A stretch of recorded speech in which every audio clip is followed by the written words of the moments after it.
할렐루야. 우리 오늘도 하나님 앞에 최고의 영광을 돌려드립니다.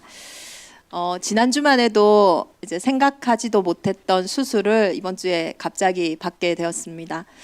인생을 보면 그런 것 같아요. 우리가 생각하고 이렇게 지나는 일도 있지만은 대부분의 우리의 인생의 크고 작은 문제들은 내가 생각하지도 못하게 또 우리의 인생에 찾아오는 것 같습니다.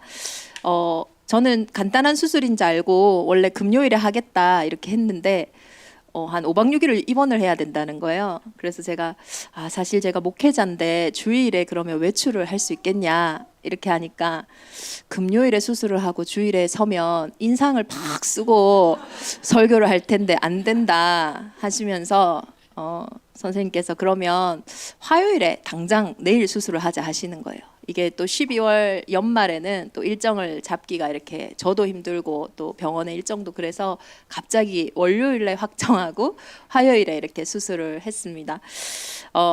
처음으로 이렇게 의식이 없는 뭐 1시간 제 인생의 시간 중에 1시간 반 수술한 시간은 의식이 없어요.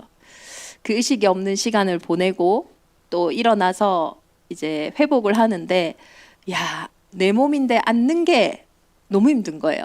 그래서 앉는 것도 감사한 일이었구나. 일어나는 것도 감사한 일이었구나. 쉽게 되지 않는 몸을 보면서요. 모든 것이 참 은혜였구나라는 생각이 드는 거예요. 그래서 11월 감사는 미션인데 이렇게 말씀이 성취되어 버렸습니다. 우리는 참 이렇게 미련한 것 같아요. 무언가를 잃어버리고 나서 그 소중함을 깨닫게 되고 또 무언가를 빼앗기고 실패하고 나서 그것이 내게 소중했고 중요했구나라고 지나고 나면 아는 것처럼 참 미련한 우리의 인생인 것 같고 또 늘 반복되는 또 문제 앞에서 또 제자리 걸음하는 그런 우리의 모습들을 보면서 참 미련하다라는 생각이 들었어요. 사사기, 오늘 저와 여러분 이번 한 주간 만날 사사시대도 그러한 시대였습니다. 인생의 어쩌면 한 인생의 역사와 또 굴레를 잘 보여주는 것이 사사기입니다. 약 400년 동안에요. 어쩌면은 그렇게 인물은 달라지고 사건은 달라지지만 사실 그 상태는 똑같이 반복되어지는 시대가 사사시대였어요. 12명의 사사들을 지나면서 사사들을 통해 복음을 회복하고 구원을 회복하고 삶의 안정과 번영을 회복했더니 또 조금만 지나니까 또 언약을 놓쳐버리고 삶이 또 무너지고 또 피폐해지고 어려워집니다. 또 그 갈급한 문제 속에서 어려움 속에서 내 방법과 내 힘을 쓰다가 또 안 되니 하나님 앞에 다가갔다가 또 응답이 오니 또 살만해지니 또 육신으로 갔다가 또 그 인생이 답이 없으니 또 영적으로 집중했다가 그 패턴을요 400년 동안 12번을 보여준 게 사사기입니다. 오늘 우리의 인생에도 이렇게 반복되는 문제 속에 싸우고 계시는 우리 성도님들 있을 겁니다. 이제는 이런 감정, 이런 마음, 이런 문제가 끝났구나 싶은데 시간이 지나니 또 그 문제가 모습은 다르게 상황은 다른데 또 같은 패턴으로 내 인생에 계속 찾아오는 이 반복 속에서 이번 한 주간 반복을 끝내고요. 정말로 하나님이 저와 여러분에게 주시는 결론을 얻는 최고 응답의 날이 되기를 예수 그리스도 이름으로 축원합니다. 그러면 왜 내 인생에 이렇게 반복되는 문제가 있냐는 거예요. 우리는 그런 문제들을 보면서 나름대로 진단을 하거든요. 이거는 내 문제다. 내가 또 같은 실수를 범했구나. 내가 또 같이 그렇게 당해놓고 또 같은 문제 속으로 걸어 들어갔구나. 또 때로는요. 나는 분명히 잘했는데 이거는 상대의 문제다. 저 사람 때문에, 저 인간 때문에. 누가 잘못했다. 또 때로는 환경 때문이다. 어떤 상황 때문이다. 우리 나름대로 세상이 원래 그럴 수밖에 없다. 나름대로 진단을 하게 돼요. 그런데 이런 진단의 기준들을 보면요. 대부분 내 생각을 벗어나지 못해요. 어떤 육신의 편안함을 벗어나지 못해요. 세상이 말하는 기본적인 부분들을 벗어나지 못해요. 사람들이 한번 선택을 보세요. 결론을 보세요. 다 나를 위한 거 아닙니까? 그래도 육신이 좀 편안함을 위한 거 아닙니까? 그래도 세상에 사람들이 괜찮다라고 하는 부분들을 따라서 선택하고 결정하고 판단한 거 아닙니까? 그런데 오늘날 우리가 시대를 보면요, 그렇게 사람들이 나를 위하는데 왜 이렇게 개인들은 무너지는지 모르겠어요.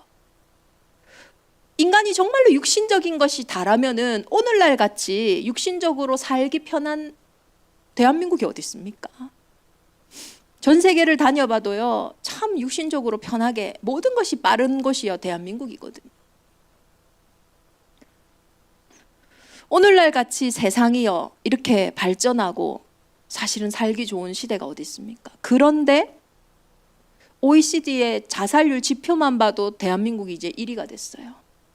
청소년들 학교 지금 그 학교를 그만두고 학교 밖 청소년들의 숫자가 기하급수적으로 지금 올라가고 있어요. 나를 위해서, 육신을 위해서, 세상을 위해서 그토록 열심히 살고 있는데 왜 이렇게 세상에 사는 나는, 육신은, 세상은 이렇게 어려워지냐는 겁니다. 무언가가 잘못됐다라는 거예요. 성경은 오늘 우리의 인생에 반복되는 문제, 그 진단을 전혀 다르게 내리고 있어요. 사사기서의 마지막 구절입니다.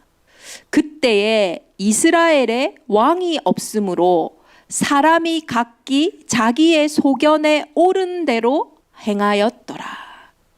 사사기 곳곳에 문제와 사건이 시작되는 발단의 부분에 나와 있는 구절이 뭐냐면 그때에 이스라엘에 왕이 없었고 이스라엘에 왕이 없을 그때에.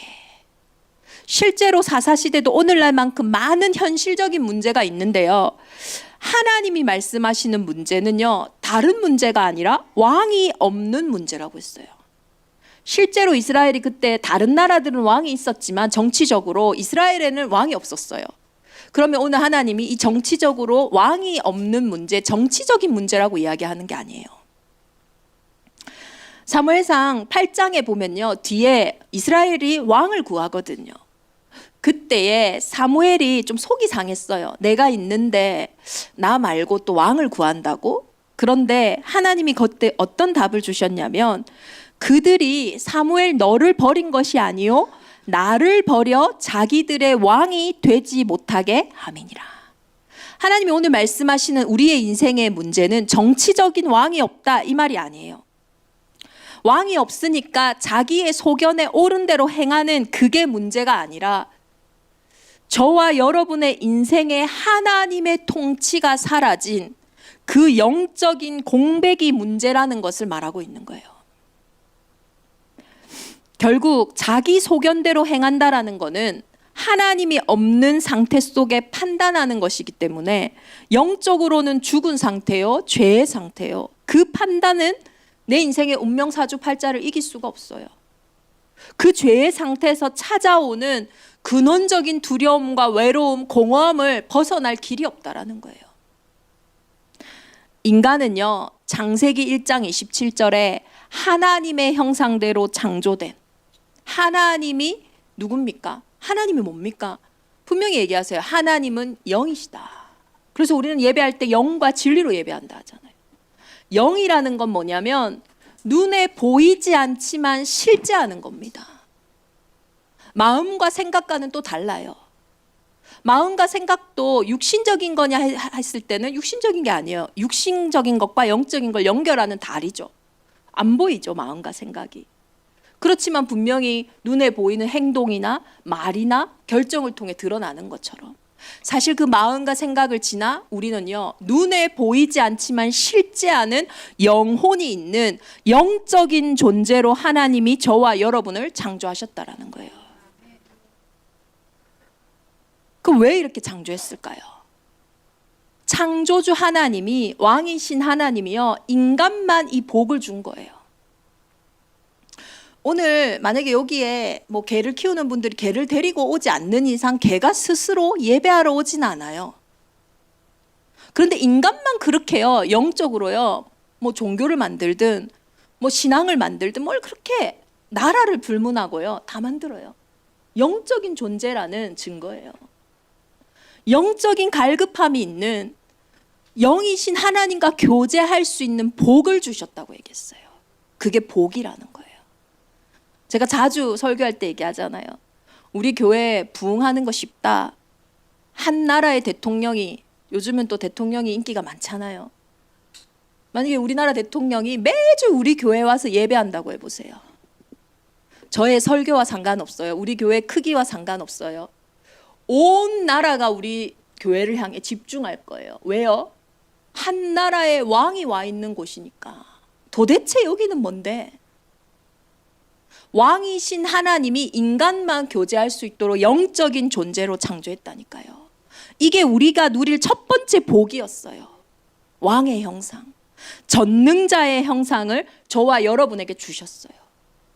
우리는요, 왕 같은 축복을 누리지 못하면 뭔가의 종이 된다? 그 자체가 수고롭고 고통이에요. 왜냐? 원래부터 왕이었기 때문이에요.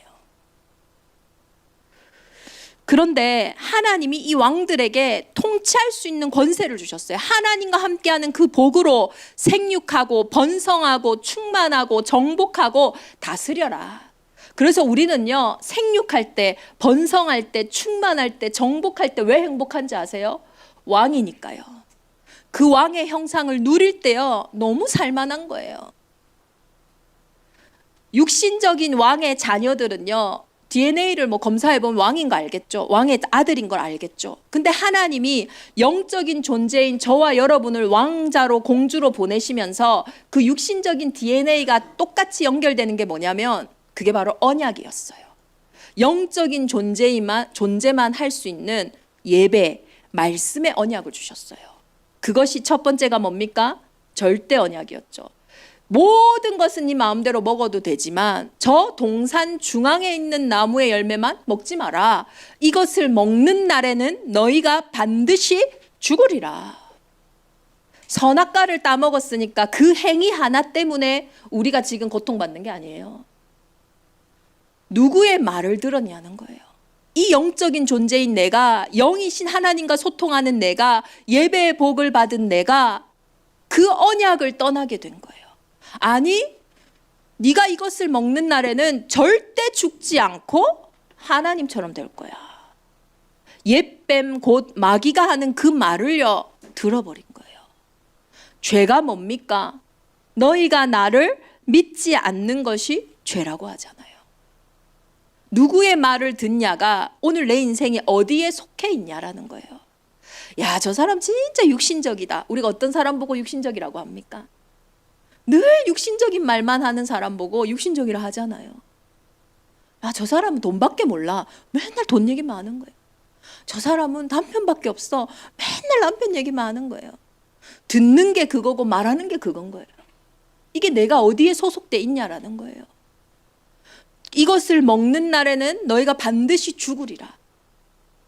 이것을 먹는 날에는 너희가 절대 죽지 아니하리라. 누구의 말을 들었습니까? 요한복음 8장 44절에 그 거짓의 아비의 말을 들으니까요, 결국은 어떻게 됩니까? 하나님 말씀대로요, 영이 완전히 죽어버린 거예요.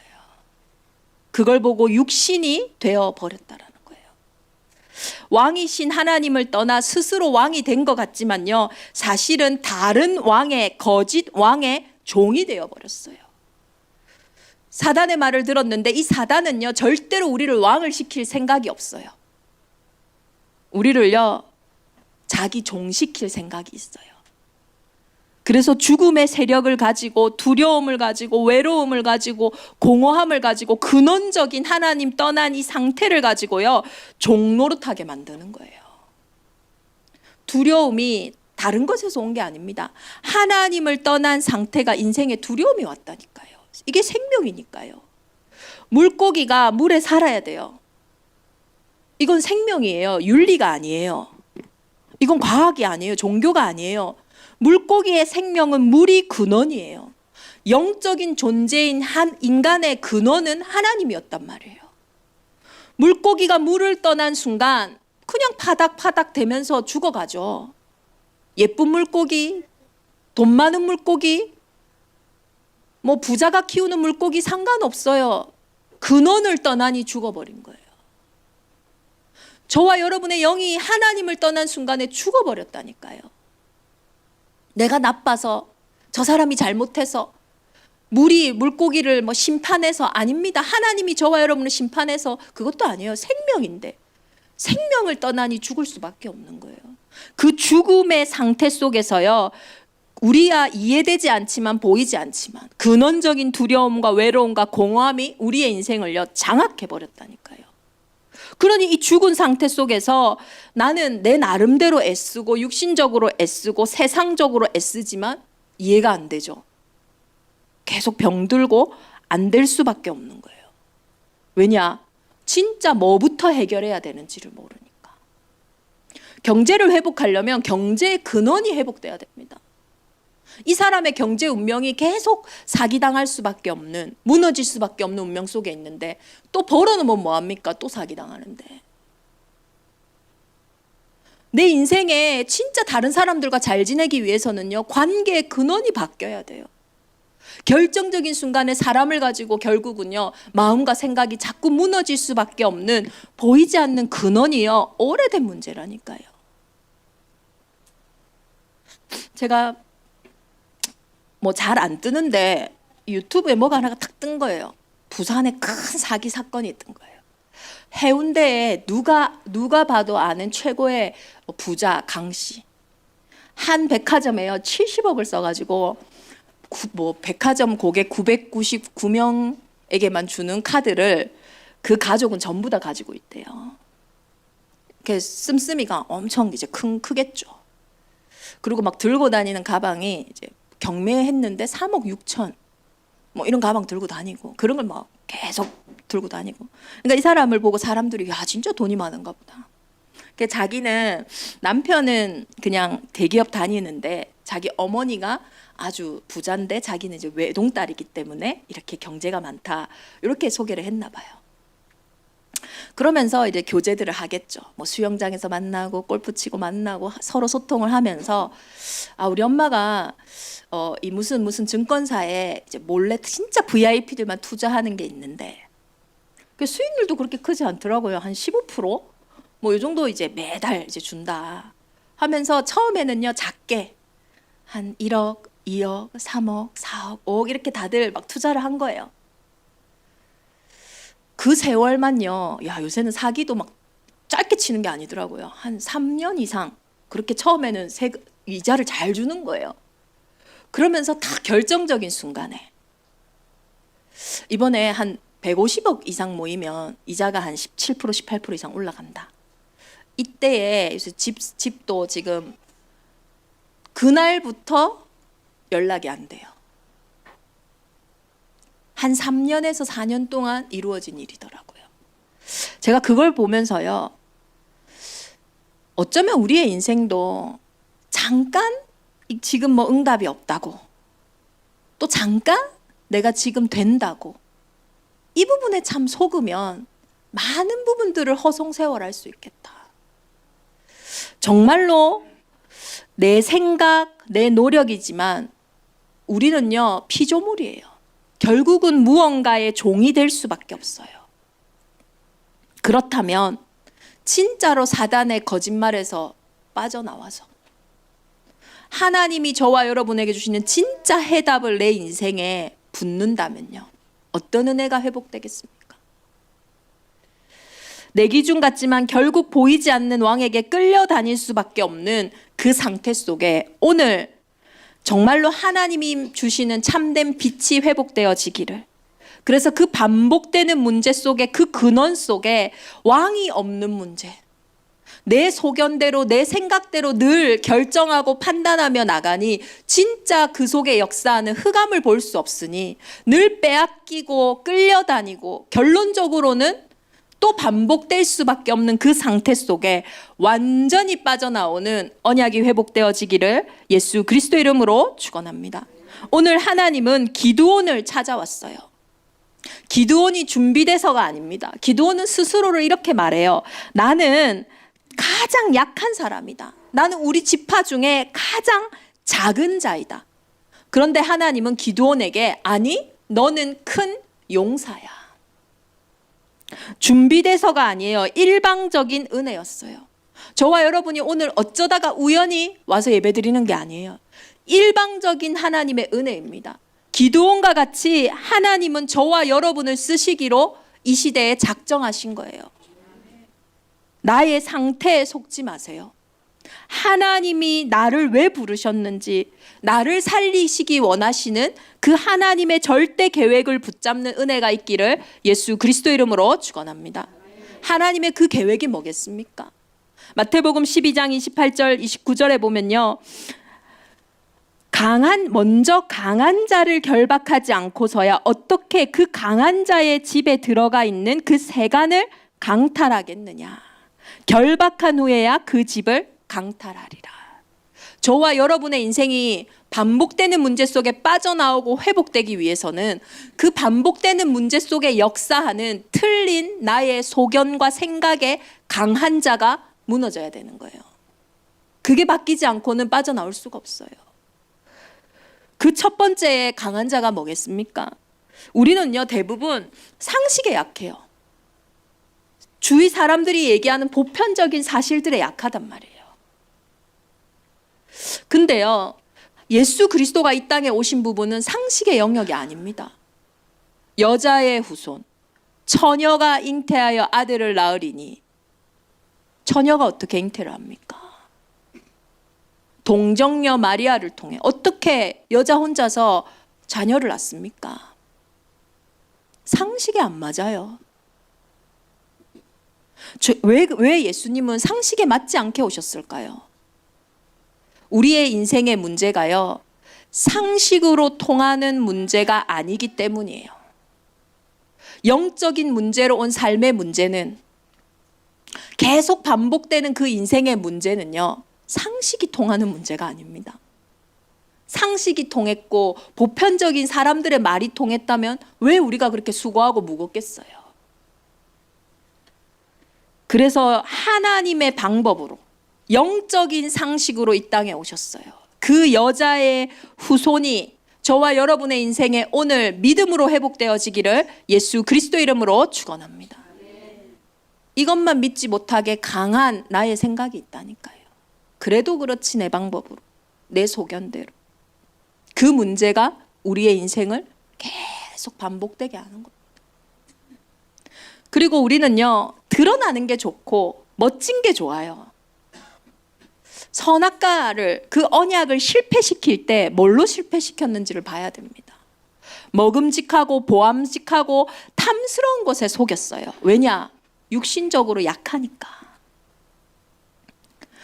고린도후서 11장 14절에 보면요, 이것은 이상한 일이 아니니라. 사탄도 자기를 광명의 천사로 가장하나니. 사단도요, 살인자도요, 자기를요 천사처럼 한다니까요. 오늘 그 사기친 사람이요, 처음에 얼마나 많이 밥 사고 좋은 거 다 해줬겠어요. 왜? 사기치려고. 그 3년에서 5년 망하게 하려고. 그러니요, 저와 여러분은 드러나는 것, 인정해 주는 것, 내가 괜찮아 보이는 것, 낮아지는 게요 너무 두려워요. 실패하는 게요 너무 두려워요. 무시당하는 게요 너무 힘들어요. 그런데요, 예수 그리스도는 가장 낮은 곳에서 가장 높은 곳으로 가셨어요. 그게 바로 십자가의 능력입니다. 그게 복음의 역설이에요. 우리의 강한 생각, 망하면 안 돼, 무너지면 안 돼, 내 자식은 무조건 1등 해야 돼, 우리 남편은 최고여야 돼, 내 인생은 괜찮아져야 돼. 그 틀린 생각이, 그 자기 생각이 함정에서 빠져나올 수가 없어요. 강한 자에서 빠져나올 수가 없어요. 빌립보서 2장 7절에서 11절을 보면요, 오히려 자기를 비워 종의 형체를 가지사 사람들과 같이 되셨고 사람의 모양으로 나타나사 자기를 낮추시고 죽기까지 복종하셨으니 곧 십자가에 죽으심이라. 가장 낮은 곳으로 오셨지만 하나님은 그를 지극히 높여 모든 이름 위에 뛰어난 이름을 주사 하늘에 있는 자들과 땅에 있는 자들과 땅 아래 있는 자들로 모든 무릎을 예수의 이름에 꿇게 하시고. 이 응답이 저와 여러분이 받을 응답이요, 우리 후대들이 받을 응답입니다. 예수 그리스도의 사랑을 받았다면요, 진짜 그 십자가의 능력을 안다면요, 가장 낮은 곳으로 가도 괜찮아요. 근원을 살리는 실패하는 곳에서 오늘 시작해도 됩니다. 가장 안 되는 그곳에서 시작해야 돼요. 그래야 하나님이 우리를 높이신다니까요. 저는 이게 두려웠어요. 내가 낮아지는 것이, 사람들이 나를 무시하는 것이.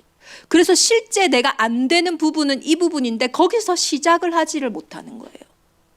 그러니 그곳이 비어 있는데 결국은 무너질 수밖에 없겠죠.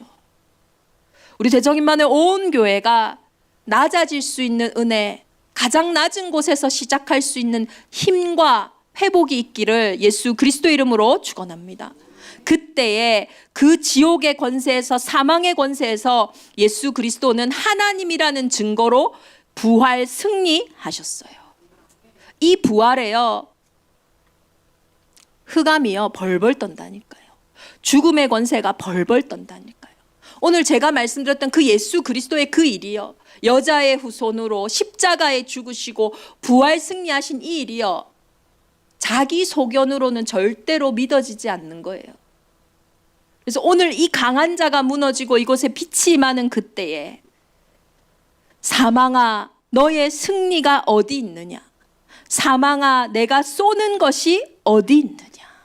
사망이 쏘는 것은 죄요, 죄의 권능은 율법이라. 우리 주 예수 그리스도로 말미암아 우리에게 승리를 주시는 하나님께 감사하노니. 그때부터 저와 여러분이요, 반복되는 그 문제 속에 빠져나올 수밖에 없는 참된 승리가 예수 그리스도로 말미암아 회복되어지는 줄 믿습니다. 반복되는 문제에 쏠 수밖에 없는 불신앙이 무너져야 돼요. 흑암이 승리할 수밖에 없는 그 죄의 권세가, 율법이 완전히 무너지는 응답의 한 주간 되기를 기도합니다.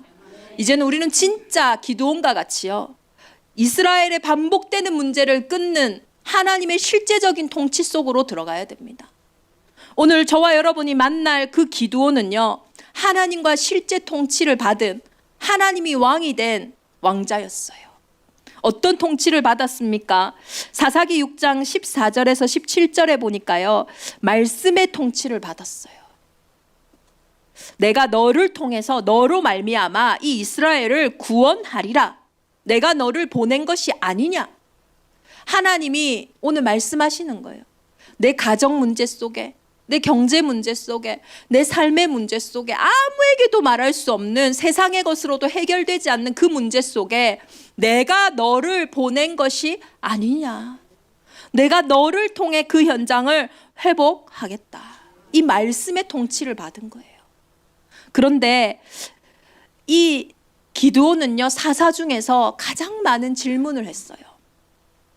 불신앙이 아닌 하나님의 통치 속에 들어가기 위해서 몸부림을 쳤어요. 기도는 그렇게 하나님의 나라에 들어가는 우리의 몸부림입니다. 그 말씀을 듣고요, 그렇구나, 이렇게 하지 않았어요. 그에게 기드온이 대답하되, 만일 내가 주께 은혜를 얻었사오면 나와 말씀하신 이가 주 되시는 표징을 내게 보이소서. 하나님 정말 나를 통해서 이 현장 살리실 겁니까? 하나님, 나는 절대 불가능한데 이 문제를 통해서 이 문제 만난 그 사람들 똑같이 살리실 겁니까? 그러면 말씀하신 하나님, 내게 증거를 주세요. 기드온이 하나님께 여쭈되, 주께서 이미 말씀하신 같이 내 손으로 이스라엘을 구원하시려거든. 이건 우리 잘 알죠? 기드온이요, 하나님한테 질문하면서 기도하잖아요. 하나님, 이건 하나님 앞에 불신앙하는 게 아니에요. 정말로 하나님 나를 통해 하시려고 하거든. 확신이 필요한 거죠. 믿음은요, 저와 여러분이 확신하는 순간 사실 일어나는 거거든요.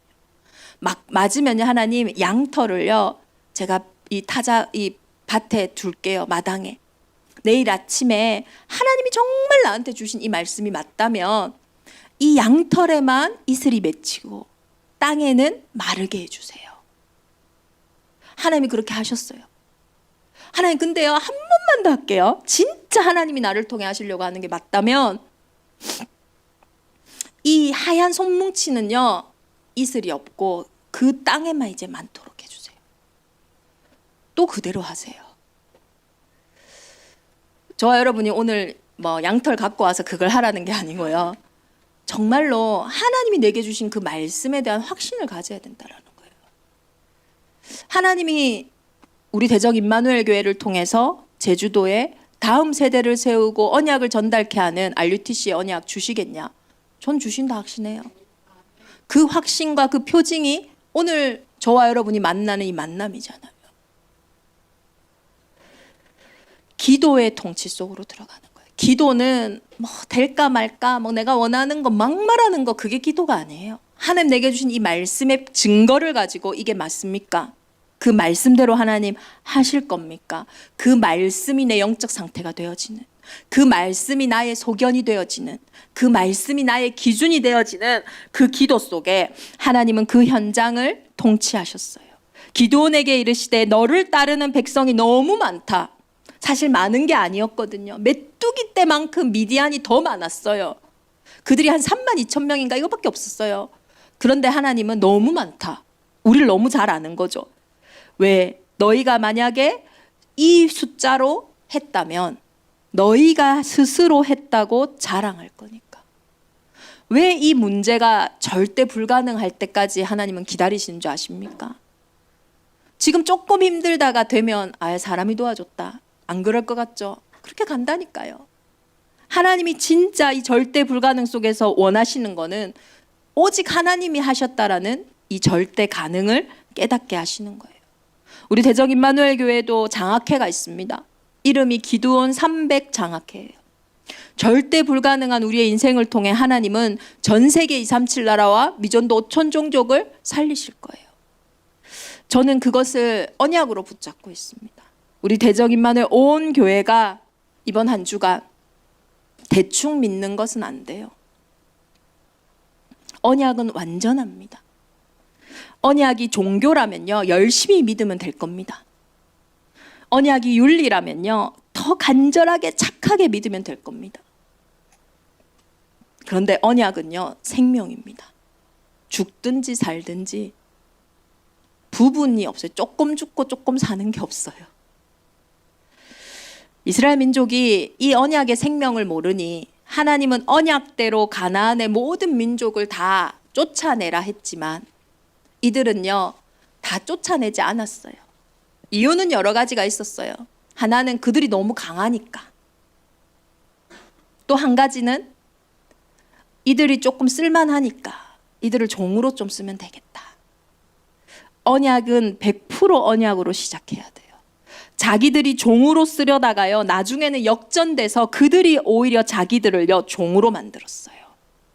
하나님은 분명히 경고하셨습니다. 너희가 언약 안에 쫓아내지 않은 그 가나안의 민족은 너희에게 올무가 되며 덫이 되며 너희의 옆구리에 채찍이 되고 너희의 눈에 가시가 될 것이다. 저와 여러분이 구원받고 언약으로 시작해야 되는 이 여정 속에 남겨놓은 것들은요, 결국은 우리의 옆구리에 가시가 되고 우리의 올무가 된다고 했어요. 사사시대가 온 이유는 반복되는 문제의 핵심은 아직 버리지 못한 저와 여러분이 남겨둔 하나님보다 더 의지하는 것들이에요. 완전한 복음으로, 온전한 복음으로 시작하는 우리 대적임만의 온 교회가 되기를 예수 그리스도 이름으로 축원합니다. 우리 주신 말씀 붙잡고 이 시간 함께 기도하겠습니다. 이번 주에 우리가 묵상할 부분입니다. 내가 나의 소견대로 하고 있는 내 삶의 영역은 무엇인지, 아직 쫓아내지 못한, 그래서 나에게 여전히 가시가 되고 올무가 된 것은 무엇인지, 이번 한 주간 이 부분을 두고 하나님의 실제 통치를 경험하기 위한 진짜 집중과 질문이 시작될 수 있도록. 정말로 현장에 거짓 왕을 섬기고 있어서 고통당하는 현장이 보이십니까? 이들에게 어떻게 참된 왕을 전달할 것인가? 이번 한 주간 우리 말씀의 성취를 두고 합심으로 함께 기도하겠습니다. 살아계신